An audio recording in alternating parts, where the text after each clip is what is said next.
에베소서 6장 10절. 정말로 너희가 주 안에서와 그 힘의 능력으로 강건하여지고 마귀의 괴계를 능히 대적하기 위하여 하나님의 전신갑주를 입으라. 우리의 씨름은 혈과 육에 대한 것이 아니요 정사와 권세와 이 어두움의 세상 주관자들과 하늘에 있는 악의 영들에게 대함이라. 그러므로 하나님의 전신갑주를 취하라. 이는 악한 날에 너희가 능히 대적하고 모든 일을 행한 후에 서기 위함이라. 우리는 계속 이 짧은 구절 속에 있는 이 내용들이 갖는 그 엄청난 그 내용들을 살펴보고 있습니다. 지난 3일 저녁에도 말씀드린 바와 같이 현대에 이르면서 점점 더 이런 사실은 신자들이 매일의 생활에서 직접적으로 부딪히고 경험하고 있는 것들이 없는 것이냐, 언급되지 않고 우리도 그런 부분에 대해서 배우지 않고 우리의 싸움이 혈과 육에 속한 것이 아니고 이 어둠의 세상 주관자들과 악한 영들에게 대한 것임이 점점 없어져 가고 있다는 것에 대하여 주의를 환기시켰습니다. 그래서 우리가 얼마나 많이 사실은 영적 훈련을 쌓아야 되며 영적 무장을 해야 되는가 하는 일들이 요즘처럼 다시 필요한 때가 없다 하는 말씀을 드렸습니다. 그 일을 우리가 알기 위해서 말하자면 우리가 어떻게 영적 무장을 할 것이냐, 어떻게 영적 훈련을 할 것이냐 하는 것은 먼저 이런 일로부터 시작하는 수밖에 없습니다. 마귀는 어떻게 우리에게 덤벼들든가, 어떻게 우리를 넘어뜨리든가, 우리는 어떤 문제에 가장 잘 넘어지던가 하는 것들을 우리가 성경을 따라서 또 우리의 신앙생활 속에서 이루어진 체험들을 통해서 믿음의 선배들이 남긴 글들을 통해서 확인해 봐야 됩니다. 마귀의 괴계가 숨어 있고 여러 가지 모양으로 나타나고 천사로 가장하고 하는 말씀들을 여러 개 드렸습니다. 근본적으로 오늘 저녁 우리가 살펴보려고 하는 것은 그 모든 것은 결국 우리를 넘어뜨리기 위한 것이다 이겁니다. 우리 신자들을 넘어뜨리기 위해서 마귀는 여러 가지 괴계를 씁니다. 그래서 우리는 인간이라는 것이 도대체 어떤 쪽으로 그 공격을 당하고 어떤 부분에서 잘 넘어지는가 하는 걸 알아야 됩니다. 가장 우리가 이해를 분명히 해야 될 것은 인간은 지정의에 의해서 움직이고 그리고 그것이야말로 우리들이 무엇을 판단하고 결정하고 실천하는 아주 모든 것의 중추기관입니다. 그러니까 거기를 마비시키려고 한다는 것을 잊지 않아야 됩니다. 우리 지성을 공격하고 우리의 감정과 우리의 의지를 공격합니다. 우리의 모든 지정의를 공격한다는 것은 우리의 판단과 우리의 결정의 근거가 되는 중추기관을 공격하는 것이고 그 정보를 혼란시키는 것입니다. 이것이 첫째라면 그 다음엔 이런 것에 의한 인식이 아닌 부분, 즉 경험과 체험에 관한 것으로 우리를 흔듭니다. 우리는 우리의 논리성에 의거해서만이 아니고 우리의 경험과 체험, 직접적인 인식에 의해서도 우리는 무엇을 결정하거나 이해를 쌓아놓을 수밖에 없습니다. 그리고 그 다음에는 그 모든 것을 실천하는 문제에서 우리를 걸고 넘어집니다. 그래서 우리는 이걸 이렇게 나누기로 합시다. 인간의 인격이라고 해도 좋고 마음이라도 그래도 좋은 우리 된 것을 공격하는 것이 하나 있고 그다음에 경험을 공격하는 것이 하나 있고 실천을 공격하는 것이 하나 있는데 어떤 식으로 하느냐면 그 셋 가운데 균열이 일어나게 하는 것을 제일 많이 씁니다. 그 셋을 불균형이 일어나게 한다고요. 다시 말해서 어느 것 하나에 너무 치중하거나 어느 것 하나를 강조함으로써 어느 것을 놓아버리게 하는 방법을 씁니다. 예를 들면 이런 불균형이 일어났다고 생각해 보십시오. 지적인 문제에 편중된 사람을 생각해 보십시오. 성경은 지식에 편중된 사람을 뭐라 그러냐면 지식은 교만하게 하며, 그렇죠? 사랑은 허다한 죄를 덮느니라. 왜 성경이 지식에 대해서는 그토록 공격을 해야 되고 사랑에 대해서는 모든 것을 덮는다라고 얘기할까요? 사랑이 모든 것을 덮는다는 것은 도대체 무슨 뜻입니까? 사랑은 허다한 죄를 덮느니라. 어떤 의미에서요? 지식은 어떤 면에서 교만해지고, 사랑은 왜 죄를 덮는 그런 아름다운 열매를 맺습니까? 여기서 재밌는 것은 지식이 혼자 독립되어 있을 때는 지식은 한 번도 실천을 하지 않고도 자신을 과시할 수 있다는 사실입니다. 지식에 편중되면 제일 무서운 것이 뭐냐면 자기가 가진 지식을 실천해 보지 않고 순수한 지식으로 편중되어 있는 자는 예외 없이 심판하는 교만한 자리에 빠집니다. 그걸 왜 그렇게 했지? 이렇게 하면 되는데. 저 사람은 이래서 이렇게 된 거야. 이걸 이렇게 했으면 되는데. 이 지식이 혼자 실천과 손을 잡고 있지 않을 때 나타나는 가장 대표적인 실패의 모습입니다. 그래서 여러분이 어떤 때에 누구를 비판하고 누구를 비난하고 누구를 공격할 때 왜 그러는가를 보시면 여러분이 거기에 대한 정답만 알고 있기 때문입니다. 정답만. 그 정답을 어떻게 해서 만들어 가는가 하는 걸 모르고 정답만 가졌을 때는 그렇습니다. 사랑은 왜 허다한 죄를 덮는다고 성경이 얘기는 하느냐 하면 여기서 사랑은 지성과 이런 반대되는 면을 갖고 있게 됩니다. 사랑은 순수 이론으로 가지고 있을 수 없는 것입니다. 사랑하면 가만히 있을 수 없습니다. 이제 너무 오래돼서 생각이 안 나시나 보죠? 옛날 생각해보세요. 옛날. 아침에 출근부에 도장 찍고 쫓아와서 만나서 데리고 와서 다방에 앉혀놓고 점심때까지 있다가, 그러니까 데려다 놓고 회사 들어가서 일하다 점심 땡 치기 10분 전에 또 먼저 나와갖고 같이 만나서 점심 식사하고, 그다음에 또 앉혀놓고 들어가서 퇴근 시간 30분 전에 먼저 퇴근해서 또 만나가지고 밤 12시 10분 전까지 데이트하다가 보내고 들어오고. 이게 우리 교회에 있는 어떤 집사님에 관한 얘기입니다. 제가 차마 그 이름을 밝힐 수가 없어서 그렇지. 그 열심을 생각해 보십시오. 사랑은 난 저 사람을 사랑한다. 사랑했기에 헤어졌네. 이건 있을 수 없습니다. 사랑을 하면요, 내가 죽든지 상대방이 죽든지 남한테는 뺏길 수 없는 겁니다. 저희 친구 중에 그런 매부를 얻게 된 친구가 있습니다. 그 누님이 굉장한 미인이었는데 어느 날 지나가는 자기 누님을 보고 공군 중위가, ROTC 출신 공군 중위가 지나가는 걸 보고 집까지 쫓아온 거예요. 근데 그 집이 좀 게임 집이라 거기에 대해서 뭐라고 안 그러고 그 아버님이 같이 식사도 같이 하게 하고 좋은 말로 하고 이렇게 뭐 왔다 갔다 할 수 있다면 본 당사자한테 허락을 받아라. 우리가 뭐라 그러겠느냐.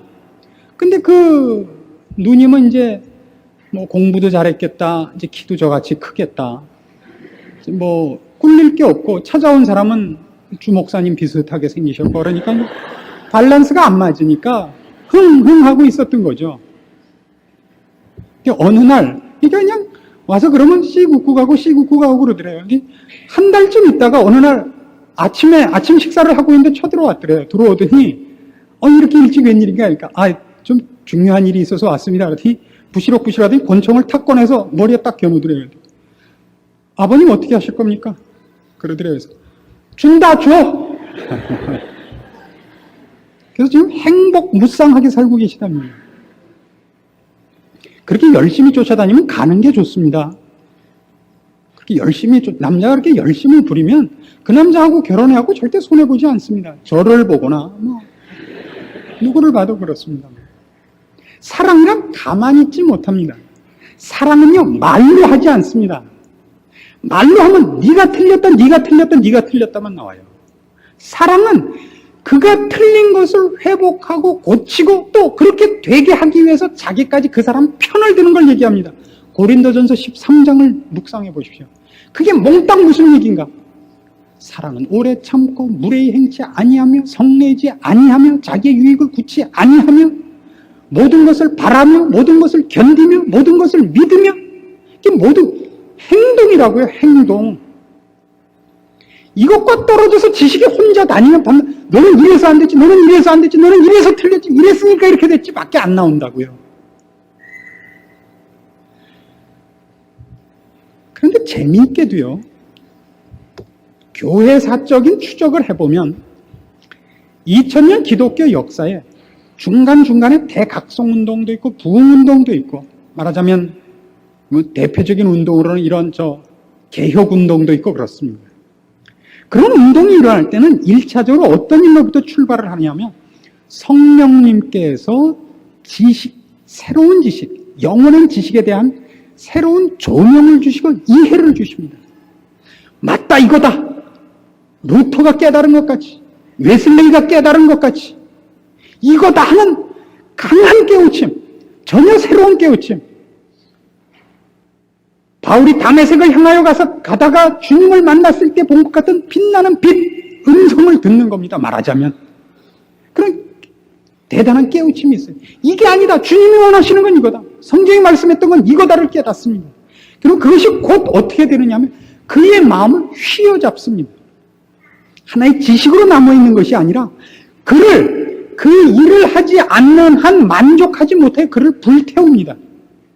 그래가지고 그 일을 하는 것이 그에게 유일한 소망이며 재미이며 보람이 되게 합니다. 즉 언제나 성령 운동이 일어나고 성령에 의한 각성 운동과 부흥 운동이 일어났을 때 보면 이 세 가지가 늘 밸런스를 맞추고 있는 것을 만나게 됩니다. 그의 깨우침이 그의 감격이며 그의 감격이 그의 삶과 실천에서의 유일한 자랑이고 일거리가 된다고요. 그것이 따로 떨어져 있질 않습니다. 근데 재미있게도 언제나 모든 신앙 부흥운동과 신앙 각성운동들은 얼마 되지 않아서 꼭 끊깁니다. 근데 끊길 때 왜 끊겼냐를 보면 꼭 끊길 때는 이 세 가지가 따로 놀아서 끊어집니다. 지식끼리, 경험끼리, 감동끼리, 실천끼리 따로 놀기 시작을 하는 겁니다. 예를 들면 어떤 식으로 되느냐 하면 순전히 지적인 논쟁이 일어나죠. 예를 들면 이런 논쟁도 그것 중에 하나입니다. 구원 얻을 사람은 영원 전부터 택함을 받았다는데 그럼 지옥 가는 사람도 영원 전부터 그렇게 저주로 택함을 받는가? 평생 그 싸움만 하게 되는 겁니다. 구원의 확신이 있었던 그날, 내가 새로 태어나는 날을 사람이 기억하느냐 못하느냐, 이것이 평생 싸움이 돼서 사람을 살려내고 사람이 그것을 자기의 기쁨으로 삼고 사는 일을 중단하게 만든다. 유아 세례를 주는 것이 옳으냐 안 옳으냐. 침례교와 우리 장로교가 싸우는 것 중에 하나는 그겁니다. 우리는 이렇게 세례를 줄 때 물을 이렇게 하나의 형식을 취합니다. 물 속에 집어넣었다는 표를 머리 위에 물을 축이는 것으로 하고 말지만 침례교는 꼭 집어넣습니다. 물 속에다가. 그래서 침례교 교회를 가면 이 강대상 뒤에 그 침례를 주기 위한 탕이 있습니다. 꼭. 보통은 커튼을 쳐놓고 십자가를 이렇게 장식을 해놨지만 침례를 줄 때는 그걸 걷고 침례하는 모습을 보여줍니다. 그래서 꼭 그러죠. 성경대로 하자. 집어넣자 이거예요. 그래서 거기에 대한 논문이 수도 없이 많습니다. 집어넣는 게 옳으냐, 물방울을 튀기기만 해도 옳으냐. 아무런 어떠냐고요. 예수를 믿잖아요, 내가. 근데 그런 것이 뭘 중단시키느냐 하면 내가 신자로서 살고 신자로서 감동하고 신자로서 깨우쳐 나가는 이런 일을 막게 된다고요. 그러니까 그런 게 눈에 띄거든 조심을 하시라고요. 내가 본 것 하나, 예를 들면 성가대에 앉아있는 사람이 다리를 꼬고 앉아있다. 이게 잘하는 짓이냐 못하는 짓이냐, 그거 생각하느라고 그날 하루 종일 설교를 못 듣는 거예요. 그게 마음에 걸려서 한참 예를 보다가 옆을 보니까 옆 사람이 주보로 부채질을 하고 있다. 주보로 부채질을 하다니 그럼 어떻게 하란 말이에요. 그럼 더운데 그럼 피부를 벗기고 있으란 말이에요. 그런 거 갖고 싸우느라고 뭘 놓치게 한다고요? 뭘 놓치게 해요? 무엇이 맞냐 틀리냐가 사실은 진리의 가장 중요한 내용도 아니고 가장 핵심되는 것이 아닌데 그것에 전 목숨을 걸게 만들므로써 그를 지진아를 만든다고요. 낙제생을 만든다고요. 우리가 우리 자녀를 키우면서 이런 애들을 볼 때 제일 당황하죠. 국민학교 6학년이거나 중학교 1, 2학년인데 벌써 아침에 나갈 때마다 거울 앞에서 2시간씩 있는 학생을 만나면 답답하죠. 여러분 자녀 중에 틀림없이 있죠. 하루에 3번씩 옷 갈아입고 벌써 머리에 무스 칠하고 나가고 이런 우리가 뭐라 그러죠? 야, 그 나중에 얼마든지 할 수 있다. 지금 안 해도 된다. 근데 꼭 하죠. 그게 훨씬 중요하다고요. 지금은 머리를 빗어놨는데 한 가닥이 자꾸 반대쪽으로 흘러가는 거예요. 그게 올라서서 제자리를 잡을 때까지 밖을 못 나가는 거예요. 약속 시간을 못 지키더라도 그걸 올라서야 되는 거예요. 그래서 무스가 다 굳은 다음에 올라섰어요. 그래서 싹 몸을 굴러보죠. 어느 만큼 충격을 줘도 붙어있는가. 그 연습하다가 못 오는 거예요. 이게 사탄이 우리를 막는 방법이라고요. 거기에 주의를 집중시켜서 그 싸움이 나한테 너무나 소중한 것이 되게 해요. 이건 저한테도 있었던 하나의 병입니다. 저는 교회에서 컸고 말하자면 믿는 가정에서 자라왔고 교회 혜택을 입은 사람입니다만 그 안에서 교회가 가졌던 부조리, 모순에 대해서 훨씬 많은 반발을 가졌던 사람입니다. 그래서 입만 열면 그 공격하느라고 바빴어요. 그래서 결국 저도 손해봤고 제 설교를 듣는 사람들도 다 손해봤어요. 그걸 제가 언제 알았냐면 맞다 이거예요. 우리 목사 빼놓고 다 강아지다 이거예요. 다. 우리 목사만 정다고 나머지는 다 아니다 이거예요. 그 나쁜 놈들을 생각하기만 하면 이가 갈리니까 오늘 술 한잔하자 이거예요. 그 제 설교를 듣고 가서 감동했다는데 도무지 신앙적인 진전이 없고 그냥 맞다 그러면서 계속 딴짓들만 하시더라고요. 우리가 이미 지고 있는 싸움이죠. 저도 잘못했고 여러분들도 그걸로 손해를 보셨습니다. 우리는 아까 그것이 지식의 편중으로 인하여 생기는 여러 가지 부작용을 보았고 그 교회사적인 일을 보아도 이 지적 편중으로 말미암아 우리가 마땅히 하나님 앞에서 깨우치고 감격하고 그것으로 살 수밖에 없는 전인적인 그리고 우리의 존재와 삶과 우리가 경험하고 속해 있는 모든 곳에서 만족된 신자로서 사는 것을 방해받는 것으로 마귀의 시험을 받고 공격을 받는다는 얘기를 했습니다. 이것이 경험으로 편중되면 어떻게 되는지 아십니까? 오늘날 우리 한국교회에 제일 크게 있는 문제 중에 하나죠. 이것이 경험으로 편중되면 다른 것은 중요하지 않습니다. 내가 기쁘냐가 가장 중요합니다. 내가 기쁘냐? 내가 감동스러웠느냐? 그래서 한국교회 외에는 아마 박수 치는 데 거의 없을걸요? 찬송 부르면서 박수 치는 데는. 통성기도라는 데도 아마 우리나라가 아마 그 기원일 겁니다. 통성기도를 하면 말이죠. 그건 좋은 거지만 통성기도를 하면 원래 자기가 무슨 기도했는지 생각이 안 나는 법입니다. 뭔만 하냐 하면 옆 사람 기도가 안 들릴 만큼 고함을 질러야 된다는 것밖에 나중에 기억에 남는 게 없다고요. 그리고 상대방이 끊치기 전에 내가 먼저 끊치지 않기 위한 경쟁밖에 없어요. 그래서 통성기도를 하다가 저는 이제 기도가 끝나고 되면 가만히 보면 기도가 계속 반복되는 것을 참 많이 듣습니다. 기도가 참 많이 했던 것도 하고 또 하고 몇 개 없는데 그거를 계속 반복하고 있는 거예요.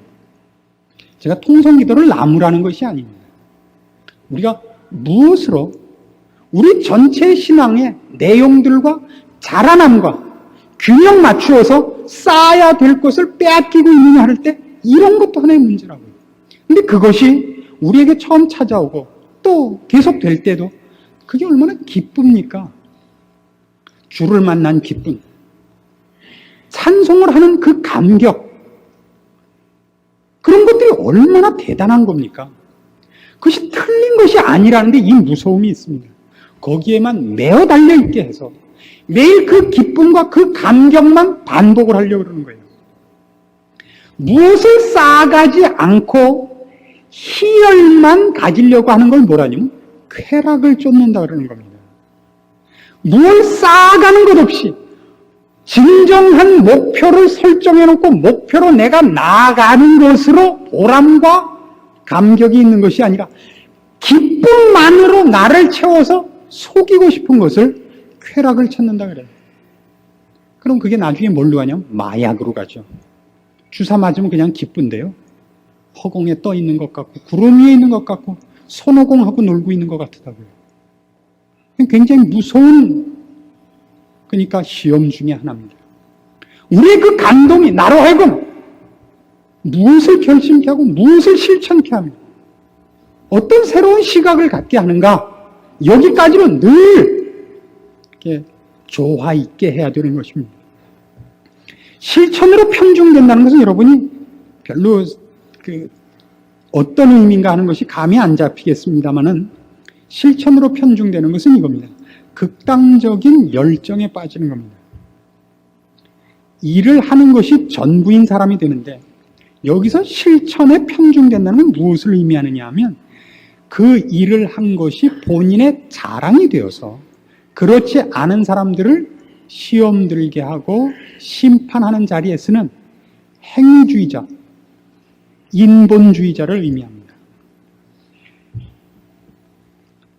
제가 알고 있는 장로님 중에 제가 가장 난처하게 생각하는 장로님이 한 분이 있습니다. 우리 교회 장로님이 아니시고 제가 여태껏 이 목회를 해오는 동안에 있었던 어떤 교회에서 함께 신앙생활을 했던 장로님이신데 그 장로님은 그 교회에서 굉장히 존경을 받으시고 모두의 그 부러움의 대상이십니다. 흠이 없으신 분이십니다. 제가 볼 때 가장 난처한 건 뭐냐면 그분은 그래서 용서가 없습니다. 이해가 있습니다. 여기서 제가 용서와 이해로 나누는 건 이겁니다. 이해라는 것은 그분 본인이 갖는 그의 인격의 넓이를 말하는 것이지 죄가 무엇인가를 무서워하고 성경이 지적하는 대로 그 죄의 노예가 된 죄인을 불쌍히 여기는 즉 예수 그리스도의 십자가밖에 방법이 없다는 것을 통하여 인간을 불쌍하게 여기는 용서가 없습니다. 그래서 그분은 이 말을 참 많이 하곤 했습니다. 난 참 이상해요. 왜 그렇게 했는지 참 이상해요. 그러니까 이 말은 다른 말로 하면 그 사람은 이렇게 병신이에요. 이렇게 했으면 되는데 왜 이렇게 못했어요를 본인의 인격과 아름다움을 유지하기 위해서 왜 그 사람을 이렇게 쪼다해요? 이렇게 말 못하고 자신의 덕을 위해서 난 참 이상해요 라고 말을 쓴다고요.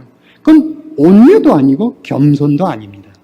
사실은 가장 무서운 교만입니다.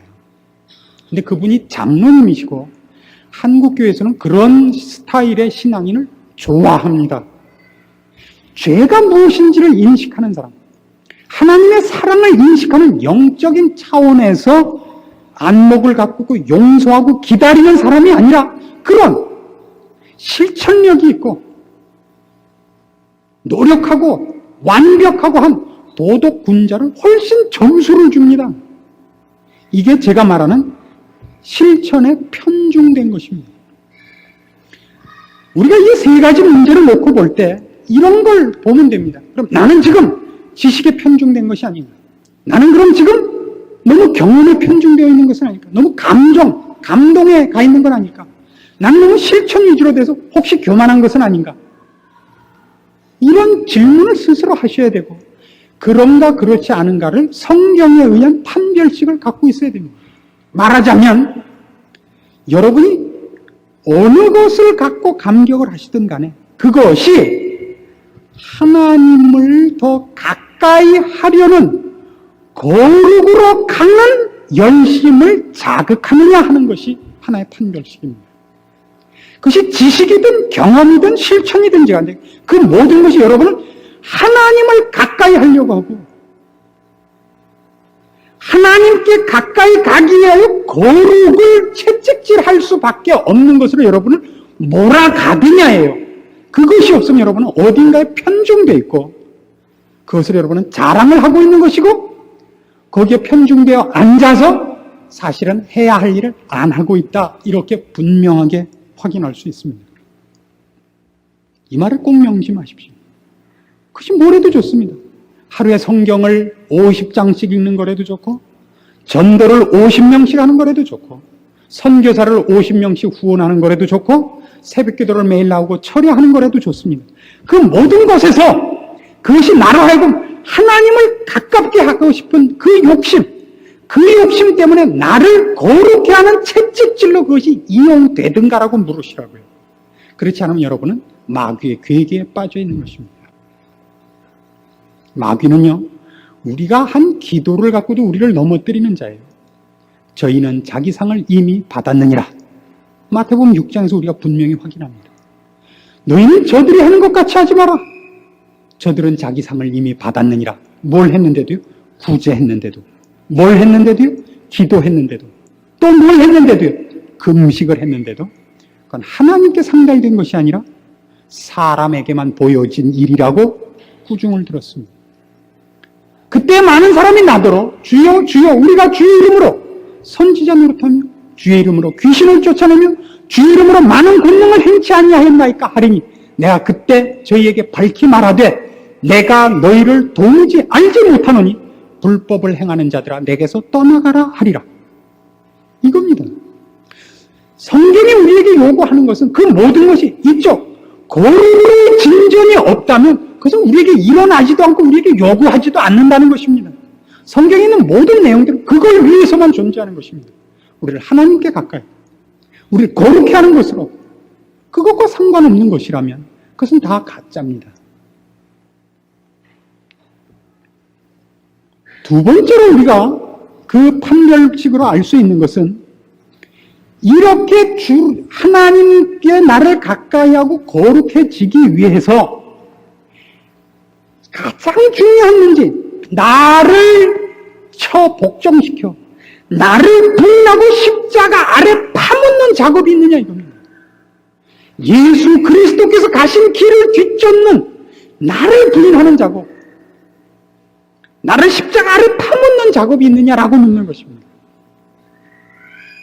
그것이 거룩으로 가는 유일한 길입니다. 그래서 이렇게 물어야 됩니다.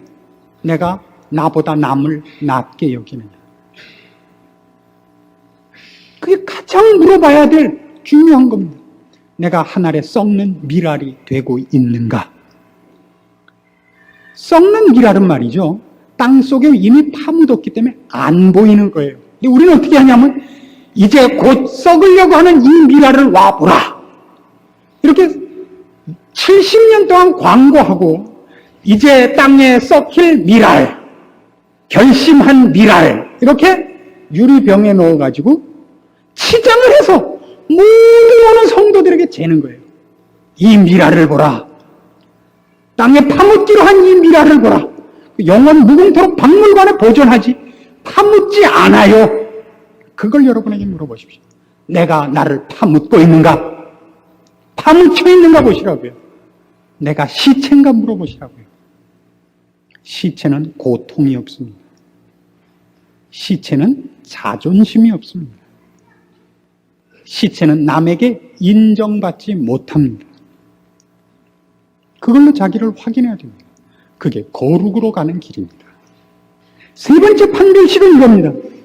거기 여러분이 가졌던 어떤 감격이든 어떤 지식이든 어떤 보람찬 일이든 간에 거기에 성령님의 인도하심을 따른 그 열매가 나타나든가, 거기 사랑이 있고 희락이 있고 화평이 있고 용서가 있고 오래 참음이 있고 절제가 있고 온유가 있고 자비가 있고 용서가 있는가라고 물으셔야 됩니다. 거기 그 열매가 나타나든가, 거기에 자비가 있든가, 거기에 절제가 있든가, 거기에 온유가 있든가, 거기에 화평이 있든가를 보시라고요. 오래 참음이 있나를 보라. 인내가 있는가, 불쌍히 여기는 마음이 생기든가를 보시라고요. 내가 거룩하고 내가 열심을 부리는 것이 누구를 정죄하기 위해서도 등장을 한다는 걸 아십니까? 저희 어머님이 나가시는 교회에서는 이제 그 전통적인 교회이기 때문에 11조 낸 것과 감사헌금 낸 것이 주보에 나옵니다. 저희 어머님이 마음속에 갖고 계시는 라이벌이 한 분 계십니다. 그분이 감사헌금을 냈다는 것이 이름에 오르면 그 다음 주에 꼭 내셔야 됩니다. 하다못해 100원짜리 넣는 한이 있어도 감사헌금을 내셔야 됩니다. 액수에 관계없이 감사헌금 명단에 오르니까 못 참으시는 겁니다. 저희 어머님이 이 말을 들으시면 또 싸우자고 오시겠지만 제가 여러분의 유익을 위해서라면 저와 제 어머니까지도 이렇게 땅에 파묻을 수 있다. 이렇게 모범을 보이는 것입니다. 우리가 얼마나 많이 이 세 가지 판별식에 의하여 자신을 확인해 보면 성공한 적이 없는지 아십니까? 우리가 언제 거룩을 욕심낸 적이 있습니까? 우리가 언제 나를 묵사를 만들고 남을 내 위에 받쳐준 적이 있습니까? 우리가 언제 사랑이 있었고 화평이 있었고 자비가 있었습니까? 싸움밖에 없었죠. 안 그렇습니까? 아닌 것 같은 얼굴을 하시는 분은 너무 많아서 어떻게 해야 될지 몰라서 그러시는 걸로 제가 인정하겠습니다. 여기가 바로 우리가 지고 있는 현장입니다. 우린 이미 마귀에게 패배하고 있는 겁니다. 이렇게 분명하게 패배하고 있는 겁니다. 근데 우리는 아닌 걸로 생각하고 있다니까요. 얼마나 마귀는 교활하며 우리는 얼마나 어리석습니까? 우리는 우리 같은 신자가 없다고 생각을 한다고요. 물론 나에게도 약점은 있겠지. 그러나 결정적인 문제에서 내가 낫다 이거예요. 그렇죠? 우리 돌아갈 때 서로 오늘은 얼굴 보지 말고 가기로 합시다. 서로 보기 창피하니까 오늘은 고개 숙이고 헤어지기로 합시다. 이 부분에서 여러분 스스로를 말씀으로 점검해 보십시오. 그리고 실패한 자리, 넘어진 자리에서 돌아오십시오.